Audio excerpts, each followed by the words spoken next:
몰락하는 조선의 내후 외환이라는 주제로 강의를 해주실 건데 예, 예. 이제 저희의 큰 어떻게 보면은 관점이 지금 이제 나오는 일국사가 아닌 국제사로 이렇게 그렇죠. 해서 우리가 이제 그 지금 이제 9주째 이제 역사를 공부하는데 예. 그 우리가 히스토리 인사이드 아웃 그러니까 우리가 모르는 얘기를 한번 해보자라는 그런 의미를 갖고 있는 프로그램 아니겠어요? 그런데 우리가 그 너무 한쪽으로 치우쳐져 있었어요 한동안. 네. 그러니까 그게 뭐냐면 일본이 만든 역사. 이거 한국은 못난 민족이야. 그런데 이 못난 민족이라는 식민사관을 여기까지 끌어와야 되는데 잡아당기다 보니까 일로 넘어갔어. 그게 아. 뭐냐면 국뽕사관이 된 거야. 우리 민족은 잘못한 게 없어. 일본이 나빠서 나라도 뺏긴 거고. 그렇죠. 네. 일본이 나쁜 놈이기 때문에 우리나라를 뺏었다고 생각하는데 그건 국제정치학이 아니에요. 우리가 약했고 일본이 강했기 때문이라고 얘기해야 되는데 네. 그런 얘기를 하게 되면 화나는 사람이 많아. 식민사관이라고 그러고 그건 식민사관이 아니에요. 우리가 올바르게 보자라는 얘기지. 그래서 우리 그 현대사 인사이드 아웃은 그 식민사관도 거부하고 그리고 국뽕사관도 거부한다. 그러니까 왕족은 왕족이지만은 고종이 왕이 될 줄을 그 군밤 장수가 알았겠어요. 군밤 좀 주세요 그랬는데 안 줬던 모이지. 그렇게 그 의리 없고 인간미가 없는 사람을 잡아다 죽이라라고 얘기를 했는데 이제 이 대신들이 그거는 왕의 위엄을 그거로 보이는 거는 나쁜 일이다.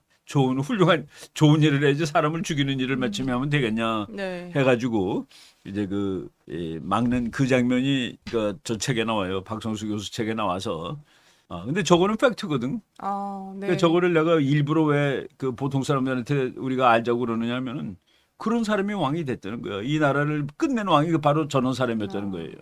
네. 저거 이제 보니까 또- 그 김정은 같지 않아? 예, 안 그래도 그 생각이 조금 김정은 생각이 딱 들었습니다. 들죠. 저거 예. 읽을 때. 그래서 저희가 또 이제 눈이 딱 갔던 거는 음. 이 어린 왕들, 어린 임금들이 그렇게 많았었다는 거잖아요. 예. 그러니까 우리나라 망할 때 조선이라는 나라가 그래도 500년을 갔는데 참 500년 간 것은 기특한 일이에요. 한 왕조가 500년씩 갔다는 건 뭐 서양에서는 별로 있을 수 없는 얘기인데. 네. 근데 이제 끝날 무렵에 보니까 전부 다 그 왕들이 나이가 어려. 왕이 된 사람이. 심지어는 7살짜리도 있었어요. 아, 헌종이 7살에 왕이 됐지. 예. 만으로 7살이에요. 근데 우리나라 책 보면 뭐 8살이라 나오는데 계산해 보면 만으로 7살이더라고. 네. 그리고 뭐 11살에 왕이 되기도 하고 순조가 그럴 거예요. 그리고 철종은 19살인가 되고 그리고 고종은 12살. 그러니까 8살, 뭐 11살, 19살, 12살. 그 사람들이 조선의 마지막 왕들이에요. 브루스 커밍스도 저 사람은 좌파 출신인데 지금 또 우파로 돈 사람이에요. 아, 그런가요? 그럼. 어, 우파로 돌았는데 예. 조선 마렵은 소년 왕들의 시대다라고 자기가 이 나라 망한 역사를 공부하다 보니까 이게 뭐 전부 다 그 수렴청정이라는 게 뭐예요? 그러니까 왕비의 아버지 및 일가 친척들이 다 하는 거야. 그걸 수렴청정이라고 그러죠. 또는 왕의 아버지 대원구 같은 네. 사람. 그리고 외척이라는 게 바로 의 세도 정치라는 것은 그 제대로 온 권력 정치가 아니라 그러니까 자기의 가문의 힘 가지고서 이런 사람들이 조선시대 망하는데 그 권력을 주물렀던 사람들이에요. 저기 그다음에 또 나오는 거가 조선의 관료들은 형이상학적 철학으로 무장한 학자. 우리나라에서 예를 들어서 지금 교통부 장관이 된다 그러면 뭐 철도에 대해서도 알고 길에 대해서도 아는 사람이 돼야 되는 거 아니겠어요? 외교부 장관 된다 그러면 국제정치를 아는 사람, 국방장관 그러면은 전쟁에 대해서 아는 사람이 되는 거잖아요. 근데 옛날에는 누가 그 관리가 됐느냐? 그러니까 공자 유교 사상을 달달 외운 사람이 관리가 되는 거예요. 그래서 시험이 사서오경이야. 사서삼경 그래. 아, 네. 사서가 노노 대학 맹자 중용, 노노 맹자 대학 중용. 그리고 삼경이 시경 서경 주역. 이놈을 달달 입고 간 사람이 합격을 하는 거예요, 시험에. 예. 근데 그게 국가를 끌어가는데 무슨 도움이 되느냐는 그 얘기예요. 그냥 도덕이야, 도덕. 인간은 이렇게 살아야 된다. 부모를 공경해야 된다. 왕을 공경해야 된다. 밑에 사람을 잘 보살펴야 된다. 그게 철학이라고. 근데 그거를 달달 외운 사람들이 다 과거에 붙고 나라의 지도자가 된 거예요. 그러니까 저 나라가 실용은 하나도 없고 그래서 나중에 실학이 나오지, 실학. 네. 실학을 하던 사람 다 깜빵 가고 유배 가고 죽기도 하고 다 그래요. 그러니까 왜 조선의 국가 철학이 유교 사서상경을 달달 외우는 데 있거든. 그래서 그 조선의 관료들은 형이상학이라는 건 뭐예요? 만져지지가 않는 거야. 모양이 없어. 그러니까 그런 얘기하는 사람 한참 들어보면 무슨 소리인지 하나도 모르죠, 우리도. 내가 그 사서상경을 나도 다 읽었어요.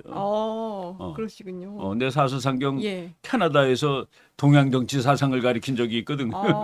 네. 근데 미국 캐나다 사람들은 그거 가리키면 되게 좋아해 또. 그래요? 자기네들은 무지무지하게 프랙티컬 리얼리티거든. 자기네들 철학은 전부 실증 철학이고 실천 네. 철학인데 뭐 공허한 얘기하니까 그럴듯하구나 하고서. 근데 약간 그런 걸 가지고 나라를 이끌어가는 사람들이 저놈들은 대포 만들어 가지고 오는데 이걸 어떻게 무슨 재간으로 당하겠는가는 그 얘기죠. 근데 그거를 빨리 받아들이질 않고 네. 그냥 우기고 있는 거예요. 그것이 조선시대 말엽에 네. 그때 역사를 보면 되게 답답한 거예요. 지금 맥락에서 보면 너무 답답해. 내가 쭉 이제 읽고 있는데 네. 영조 때부터 이제 쭉 철종, 고종, 헌종이 아까 7살이라고 그랬죠. 고종이 네. 12살, 철종이 19살, 그리고 순조가 11살인가 그래요.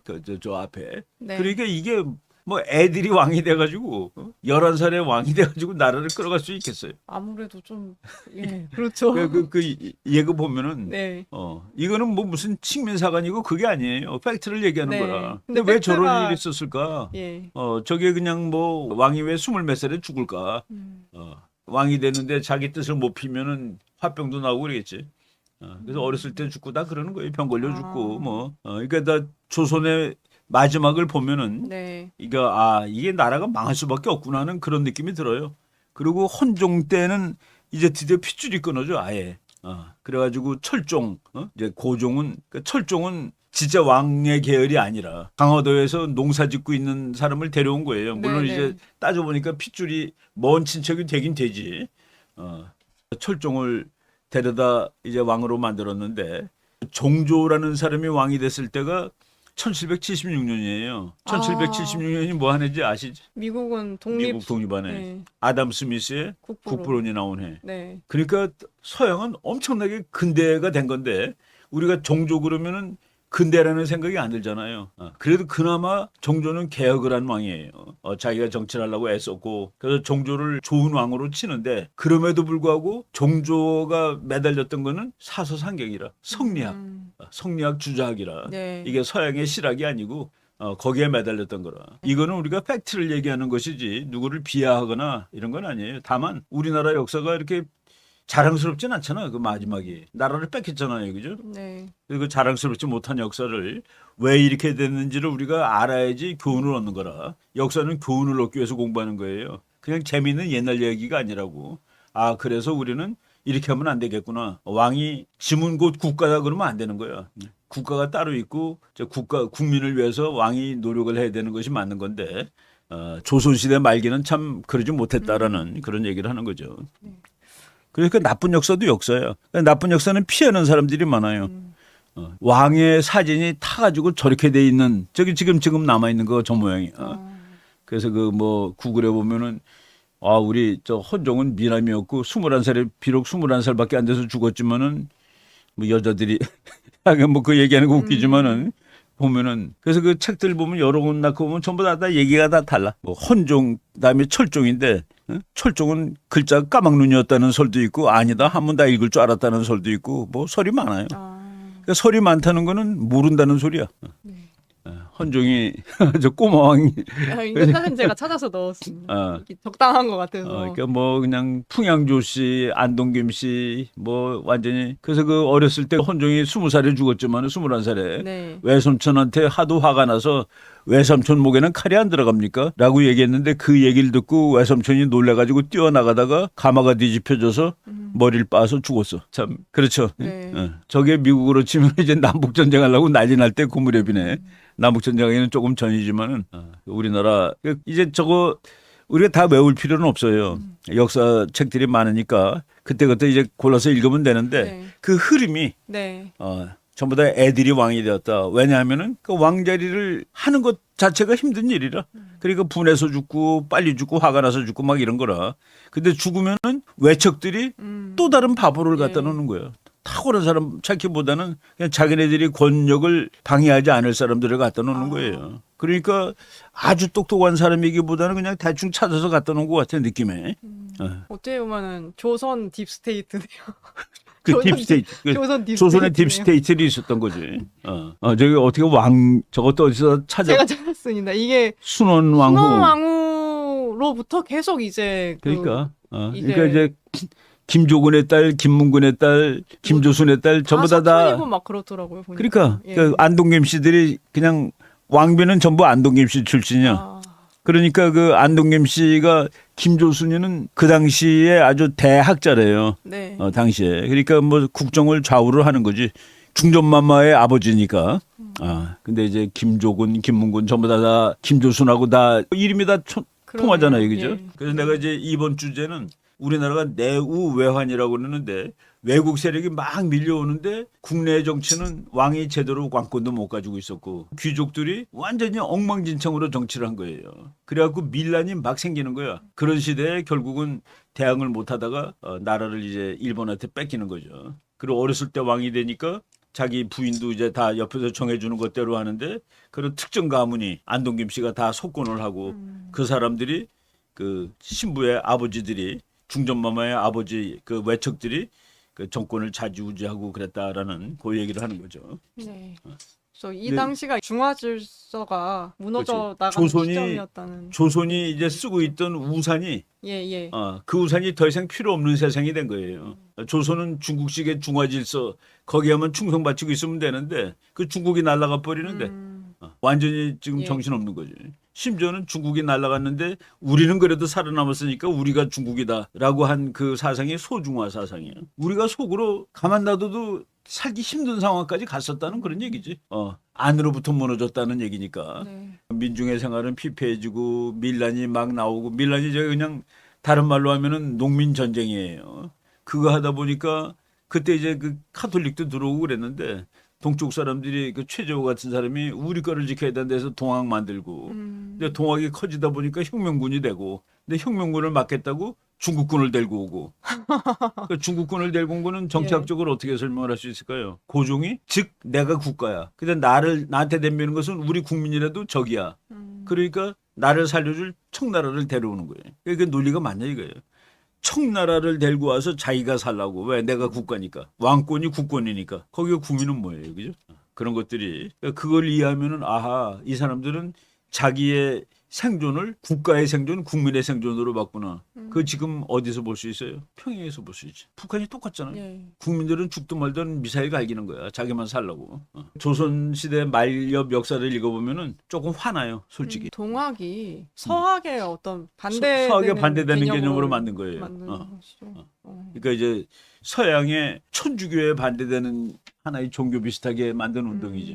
근데 저게 커지니까 정권이 그러니까 위협을 받는 거고. 그러니까 저게 이제 동학이 농민군이 되다 보니까 청나라를 불러야 되겠다라는 말이 안 되잖아. 자기 국민을 거기에서 국민이란 개념도 없었고 외세란 네. 개념도 없는 거예요. 나를 살려준다면은 다 친구고 나를 죽인다면은 그것이 국민이라도 적이고. 그 고종 때 저런 얘기들이 나오는데 우리가 이제 다음 시간에는 고종 시대 때 일어났던 우리가 국제 문제들 이렇게 쭉 얘기할 거예요. 근데 지금 뭐 밀란도 못 맞고 거기에 대한 반대 종교 생기고 그 종교는 처음에는 서학보다는 마음에 들지. 왜 천주교는 뭐예요? 동양 사상을 그냥 깡그리 무너뜨리는 거잖아. 네. 그러니까 조선 왕조는 그 이게들이 제사도 안 지내겠다고 그러네. 해가지고 황당했는데 예. 동양의 종교가 나오니까 동학이 나오니까 괜찮은 줄 알았는데 거기 힘이 세지니까 자기한테 덤벼들고.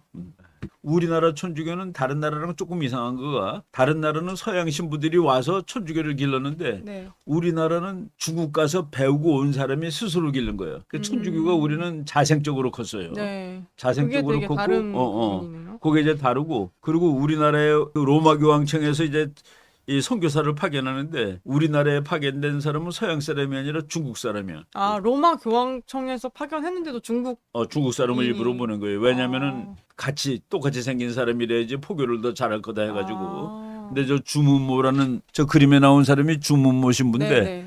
저분이 왔다가 이제 그 한국 정부가 그 조선 정부가 이제 탄압을 하니까 도망가다가 국경에서 자기는 중국으로 도망가면 사는데 네. 자기가 그 신도들을 놓고 자기만 살 수 없다고 그래갖고 와요 다시 와서 이제 사형을 당한다고. 그 저 사람이 사형당했던 자리가 저쪽 용산 그 한강철교 있는 데 있죠. 한강철교. 용산역에서 한강철교 내려가면서 보면 옆으로 한옥인데 저기 저 그림 있죠.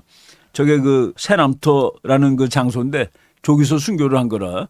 그래서 거기다 성당을 지어서 사남터 성당이라고 큰 성당이 지금 용산에 있는데 그런 그 얘기도 있는 거예요. 그러니까 저 사람들이 보면은 그 이야기는 감동이지. 거기에 정치적인 이유가 있는 거예요. 자기랑 다른 파벌이 보니까 천주교를 믿고 있는 거야. 남인들이 주로 많이 믿는데 남인을 죽이기 위해서 예. 천주교를 박해한 거예요. 그러니까 순수히 종교 박해를 떠나서 네. 정치적인 갈등에 그 종교 박해를 당한 거죠. 저도 이거 보면서 이게 생각이 응. 저희 왜 메이지 유신 때도 하급 그 사무라이들이 응. 좀 이게 개화적인 그런 스탠스를 취했잖아요. 그렇죠. 그럼 이 지금 남인 소상파들도 그게 소수라서 뭐냐면 더 저랬던 몰락한 것이지. 양반들이 예. 몰락한 양반들이 서학을 받아들이는 거예요. 그러니까 이제 예. 어쨌든 간에 그 정치적으로 아예 버리니까 그 몰락한 양반들이 서학을 받아들이니까 종교를 탄압하면서 아예 그냥 자기 싹을 정족을 다 잘라버리는군요. 싹을 잘라버리는 거죠. 그래서 조선시대 말엽에 예. 종교 박해들이 정치 사건하고 대부분 이렇게 연결이 돼 있어요. 그러니까 프랑스 선교사들이 몇 명이 죽은 적이 있는데 죽었을 때 몰라요. 근데 죽고서 몇 년 후에 그걸 어떻게 알아서 그래가지고 프랑스에서요. 프랑스에서 예. 알아갖고 와서 이제 한국한테 겁주고 뭐 내 겁주는 얘기를 다 모르는데 딱 겁을 주면서 내년에 다시 올 테니까 그때까지 다 문을 열 준비를 하고 있어란 말이지. 개항할 준비를 해라. 근데 내년에 정말 다시 왔어. 다시 왔는데 네. 그때 뭐 배가 좌초당하고 그래가지고 뜻을 이루지 못했어요. 근데 그 무렵에 프랑스가 여기 와 있던 태평양 지금으로 치면 태평양 함대 사령관이야. 인도 뭐 아시아 사령관한테 조선이 점령해도 되는 나라인지 식민지로서 가치가 있는 나라인지에 대해서 보고서를 올리라고 그런 적이 있어요. 네. 그러니까 조선을 처음으로 식민지를 만들겠다고 생각했던 나라는 프랑스야. 근데 이제 역사가 이렇게 돌고 그러다 보니까 예. 결국은 일본이 우리를 식민지로 점령을 했는데 그 맨 처음에 구체적으로 생각을 했던 건 프랑스였다라는 그 얘기입니다. 그리고 프랑스가 거기에 나오는 얘기가 자칫하면 러시아가 가져갈지 모르니까 이걸 막아야 된다는 그런 얘기도 나와요. 그러니까 그때 러시아는 지금의 중국이라고 보면 돼. 그러니까 프랑스, 영국, 미국 등 그 당시에 쓸만하던 나라들이 러시아는 저건 안 돼라고 생각을 했던 거예요. 지금 중국이 지금 중국이 공공의 적이듯이 그 당시에는 100년 전에 공공의 적이라. 아, 근데 이제 나폴레옹이 전쟁에 진 다음에 예. 그리고 이제 제국주의 시대가 그 우리가 서양에서 공부할 때 네. 프랑스가 프로세한테 지잖아요. 그러고서 이제 완전 식민 제국 시대가 되는데 네. 요건 그거보다 약간 빠른 얘기인데 네. 영국이 중국한테 이기는 걸 보고 프랑스가 갑자기 긴장을 하는 거야. 아시아 다 뺏기겠네 영국한테. 네. 그래가지고 프랑스도 막 와가지고 조선을 제일 먼저 건드린 거예요. 오히려. 그런데 보니까 자기네 신부들 막 죽이네. 그래서 그걸 핑계로 해가지고 그래서 병인양요라는 거는 진짜 군함 끌고 오는 거지. 1866년인가 그래요. 네. 그 프랑스 입장에서는 어떻게 보면은 그 이제 선교사들이랄까요? 그런 거 학살은 조금 명분이고 이렇게 침략의 어떤 그런 게 있다고 이게 봐야 이제 약탈 되겠네요. 제국주의죠. 우리 그 교수 한 분이 약탈 제국주의 해가지고 네. 그 당시에는 그 시대 사조라. 땅을 넓히는 거가 마치 그 강대국은 예. 당연히 그래야 되는 거로. 근데 이제 그게 좋냐 나쁘냐를 도덕으로 따지게 되면은 뭐 할 말이 너무 복잡해져요. 네. 일본은 조총이 그 총균세라는 책 있죠. 네. 그 책 보면은 일본은 이미 15세기 무렵에 세계에서 조총이 제일 많은 나라야. 일본이 예. 임진왜란 일으켰을 때는 이미 일본이 강대국이 된 거예요. 통일하고. 배가 똑같이 기괴한 배가 왔는데 그 동양인들 입장에서는 받아들이는 이 그쵸. 태도가 달라가지고 일본은 서양이 돼. 이후에 큰 변화에 된 것 같아요. 결과로서. 그렇죠. 예. 이제 그 역사의 변곡점에서 예. 이쪽으로 갈까 저쪽으로 갈까에 잘못 택하면 나라가 망하기도 예. 하고 그 줄 잘 서야 되는 거라 국제정세. 예. 그런 걸 진짜 이런 걸 보면서 또 더 느끼는 것 같습니다. 아까 그 속으로 썩었다는 거가 이제 양반들이 예. 그 양반들이 썩는 건 다 돈이죠. 삼정의 문란이라는 게 삼정이 그 농사짓고 땅에서 내는 세금 네. 그걸 전정이라고 그래. 전정 발전자 네. 쓰고 그다음에 군정 다 군대 가야 되는데 군대 못 가게 될 경우에는 뭐를 대신 내는 거야. 국가의 방위 산업에 도움이 되면은 그 세금을 내면 안 가는 거라. 그러니까 전정 군정 예. 그리고 환곡이라는 거가 있는데 그때만 해도 화폐 경제가 아니기 때문에 이제 세금을 쌀로 받아요. 그러면 우리나라는 조선은 창고의 나라야. 창고들이 많은데 네. 그 창고에 산더미처럼 쌓아놓고서 농민들한테 빌려줘요. 이거 먹고서 농사 짓고 가을에 몇십 퍼센트 더 붙여서 갚으라. 그걸 환곡이라고 그러고. 저게 전부 엉터리였다는 얘기라. 그러니까 세금, 양반은 세금도 안 내고 군대도 안 가고, 그래서 천민도 세금도 안 내고 군대도 안 가고. 네. 그러니까 보통 양민이라는 사람, 국민의 몇 퍼센트 안 되는 사람만이 죽어나고, 그러니까 이 사람들이 결국은 하다가 차라리 농사 안 짓고 도망가. 그러니까 도망가니까 뭐가 되는 거예요? 비적이 되는 거예요. 그러니까 그 길거리에 깡패들이 되는 거지. 그래가지고 그걸 폭동이 비적이라고. 그러니까 비적이 아니라 그러니까 비적? 도저히 농사를 지을 수가 없는 거야. 네. 뭐 내가 농사 져봤자 이거 뭐 내 것도 없고 굶어 죽고 그래서 포기하고 도망가는 거예요. 창 들고 나 들고 다니는 거야. 그런 사람들이 그냥 뭐 때로 몰려다니고 부정부패, 삼정의 문란, 세금 제도가 개판이 되었다라는 얘기죠. 그러니까 나라의 통치 체제가 붕괴되고 국민들이 다 세금 못 내겠다 그러면 나라 망하는 거 아니겠어요? 그렇죠. 뭐 군대 다 안 가야겠다 그러면 네. 그래서 우리 뭐 예를 들어서 뭐 백골징포, 황구첨정 이게 우리 고등학교 때 나 배운 역사인데 죽은 사람한테도 세금 물리고 태어난 어린아이한테도 군대 영장 나오고 이런 것들 그러니까 말이 안 되는 그런 그러니까 나라가 이제 결국은 서양에서는 군대를 누가 갔어요? 양반이 갔잖아. 네. 귀족이 그렇죠. 갔잖아. 그지? 그러니까 노블리스 오블리주 그래갖고 귀족은 책무가 있다. 상놈들은 일이나 해서 세금이 안 내. 나라는 우리가 지키는 거야. 했는데 우리는 양반이 세금도 안 내고 나라도 안 지켰어. 그래서 그 서양 사람들은 국회의원, 지금도 국회의원이라든가 높은 사람은 군대를 안 갔다 온 사람이 높은 사람이 된다는 건 상상이 안 가는 얘기지. 근데 이런 부분이 사실 지금 더 아프게 느껴지는 게 사실 이런 얘기도 그렇고 아까 그런 얘기도 그렇고 지금도 좀 유효한 얘기들이 아닌가. 우리나라가 전통이 지금 남아있는 게 문제야. 그러니까요. 예. 그러니까 그런 생각이 보통 드네요. 사람은 군대 갔다 올 비율이 보통 사람이 국회의원보다 더 높다 그러면 안 되잖아. 그죠? 예. 국회의원은 이 나라를 끌어가는 엘리트들인데 네. 엘리트가 병역을 필요한 비율하고 보통 사람이 병역을 필요한 비율이 엘리트가 높아야 되는 거 아니에요? 당연히. 그러니까 그것들이 지금 우리가 아직까지 예. 정말 그 100% 근대하고 못된 나라다는 그 얘기죠. 그러니까 프랑스 말에서 나온 얘기인데 노블리스 오블리지 그래갖고 영어로 하면은 노빌리티 오블라이지스 그러니까 귀족은 책임을 짓는다 이런 뜻이거든. 네. 근데 이제 우리나라는 귀족은 책임에서 면하는 거야. 그래서 서양 사람 중에 동양의 권력을 일본의 권력을 연구한 사람이 하나 있는데 네. 일본의 권력을 연구하다 보니까 너무 수수께끼야. 서양에서는 권력이라는 건 뭐예요? 정책 결정을 내리는 게 권력이 있는 거야. 근데 우리나라는 거기에서 피할 수 있는 사람을 권력 있는 사람으로 치는 거예요. 그러니까 예를 들어서 네. 권력 있는 사람은 이건 내 잘못이 아니라서 밑에 있는 사람이 책임져. 그러니까 우리나라 권력은 그거야. 우리나라가 아니라 일본은. 예. 근데 서양의 권력은 마지막 책임지는 사람이 권력자야. 근데 우리는 책임에 지는 자리에서 피할 수 있는 사람이 권력자야. 이건 이제 중국 학자가 쓴 양계초라는 책인 것 사람인데 같네요. 량치차오라는 사람이지. 저 책도 저 절판돼서 난 저걸 못 구했어요. 저 책에 저 말이 나오는데 저게 너무 나한테는 충격이었어.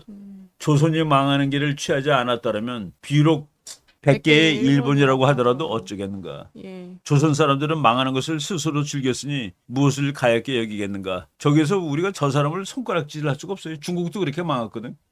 중국 망한 데에 대해서 탄식하는 사람이 그 중국의 네. 양계초라는 당시의 지식인이 너희들도 잘 못하고 있는 거야. 잘했어 봐라. 나라가 망하겠냐는. 근데 뭐 물론 이제 국제정치적으로 보면 잘했어도 망했을 것 같아요. 나는 그렇게 보거든. 네.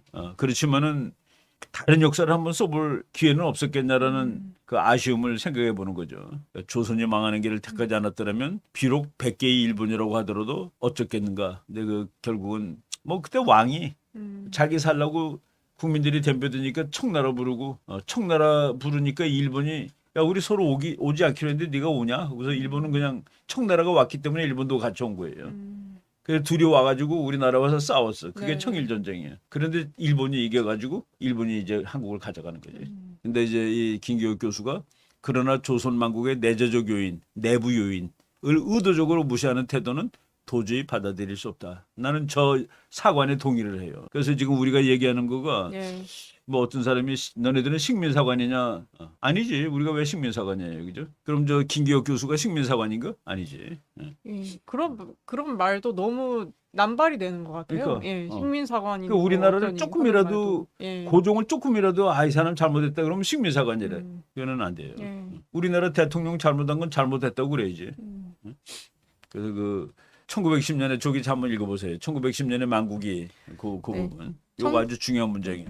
1910년에 만국이 과연 어떤 위협을 가져왔는지 정확히 파악하는데 부적절한 애국심의 지나친 개입은 장애가 된다. 그렇게 얘기하는 건 다 식민사관이라고 그러고 우리나라 민족은 하나도 잘못한 게 없어. 고종이 뭘 잘못했다고. 그리고 저 민비가 뭘 잘못했다고. 민비는 대단히 나라를 애국을 위한 나는 민비가 정말 싫어요. 솔직히 아, 내가 군대 있을 때 민비를 네. 공부를 하고 나서 막 분노한 적이 있었어.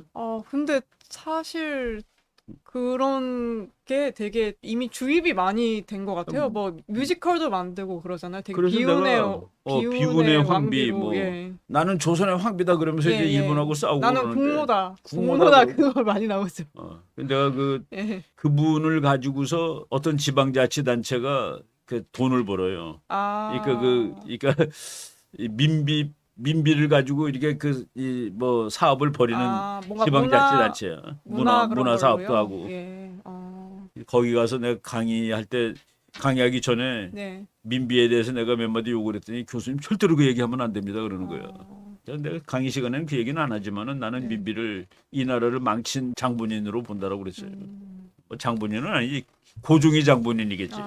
그런 것 중 하나의 요소. 그 여기도 아까 내가 고종 그 철종이 공부를 한 사람이냐 안 한 사람이냐에 대해서 이제 서로 예. 학자들 글이 다 달라. 근데 김기혁 교수 같은 사람은 아주 이 정통 학자거든요. 네. 그러니까 왕실의 예법은커녕 양반다운 교육도 받지 못한 강화도령을 왕위에 앉힌 것은 똑똑하고 힘 있는 왕을 귀찮아한 당시 세도가의 성향을 보여주는 일이다. 아주 전곡을 찌르는 얘기죠. 네. 개해년 연말을 앞두고 철종이 이 후사 없이 죽었을 때 조선 왕조는 멸망에 아주 가까이 가 있는 상태였다. 저런 것들을 보면서 이제 우리가 그 질문이 나오잖아요. 그러니까 공부하다 보면 철종이 그를 알았던 사람이냐 몰랐던 사람이냐 하는데 뭐 왕실의 예법은커녕 양반다운 교육도 받지 못한 이렇게 이제 저분은 좀 무식한 사람 쪽으로 이제 네, 평가를 하는 거죠, 그런 그죠? 예. 그래서 그 학자들마다 역사를 보는 시각이 다르고 그래요. 우리가 이제 역사학을 전문하는 건 아니지만은 네. 그 양쪽을 다 보면서 우리가 이제 그 양쪽을 다 배울 필요가 있죠, 그죠? 그리고 중요한 것은 팩트예요. 고종이 군번만수를 죽이라고 그런 건 팩트란 말이에요. 네. 근데 그랬을 리가 없다고 말이에요. 그러면 안 돼요. 고종이 얼마나 그 나라를 위해서 고생한 사람인데 하고서. 그래서 지금 저 박원순 시장이 있을 때는 고종이 그 저쪽 피난간 길, 그 아관파천을 네네. 복원한다고까지 그랬어요. 그 도망간 길인데. 그 길을요? 그거를 문화도로로 만들겠다고. 그래서 이게 도대체 말이 되는 소리냐 그랬어요 나는. 근데 거기에 또 내 말에 예. 반대하는 사람도 많지. 야 고종이 그 나라를 구하기 위해서 도망간 길인데 민비가 죽은 다음에 러시아 공사관으로 가가지고 한 1년 있다 나오거든. 네. 그러니까 그때 영국, 프랑스, 미국이 조선이 러시아한테로 가는 모양이구나. 이거 큰일 났네. 러시아가 조선 가지면은 러시아가 아시아를 다 점령하잖아요. 빨리 일본으로 이걸 가서 맡게 해야 돼. 그 당시에 그 또 서양 사람들의 생각이에요. 네. 근데 그 친러 정책을 펼친 대표적인 사람이 민비야. 한국 국민들은 어느 민족보다도 국제 정치에 의해 시달려온 사람들이다. 과거도 현재도 그리고 미래에도 그러할 것이다. 강대국이 충돌하는 한복판에 자리하고 있다는 지리적 위치, 즉 지정학적 요인 때문에 그러하다. 지리적 요인은 시대가 변해도 잘 변하지 않는다. 그렇죠. 예. 옛날 러시아를 지금 중국이라고 생각하고 보면 딱 되는 거예요. 근데 옛날 친러파가 지금의 친중파야. 너무 비슷해. 그런 역사가 반복이 되고 있는 거예요. 그리고 저 서성문이라는 분이 내 아는 또 역사학 교수인데 그 사람이 어떤 책의 소문이 너무 마음에 들어서 내가 강의할 때 자주 써먹었던 건데 한번 또 그때 네. 우리 권간사가 한번 네. 읽어보세요. 일본 침략 시대가 마감된 이래 한민족의 운명에 거대한 영향력을 행사했던 미국의 영향력이 옅어지면 또다시 중국에 사대하는 시대로 되돌아가야 하는가. 주변 4대 강국이 어느 일방에도 휘둘리지 않는 강력한 국가로 거듭나야 하지 않겠는가. 그렇죠. 예. 참 학자가 그 호소하는 거야, 그죠? 지금 저거는 이제 언제냐 하면은 중국이 막 크고 네. 미국이 이제 좀 비틀거린다고 막 그런 또 시대가 있었잖아요. 그 최근 몇십 년 예. 전에 그 무렵에 이게 중국의 시대가 오면 우린 또 어떻게 되는 거야? 이런 얘기를 한 거예요. 그래서 우리가 누구의 그 휘둘림에 휘둘리지 않은 그런 센 나라를 만들어야 되지 네. 않겠는가는.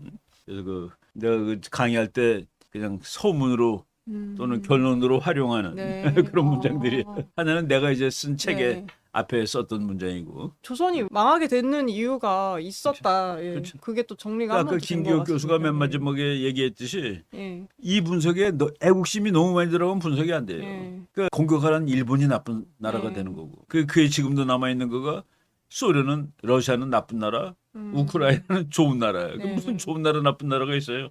힘 센 나라, 힘 약한 나라지.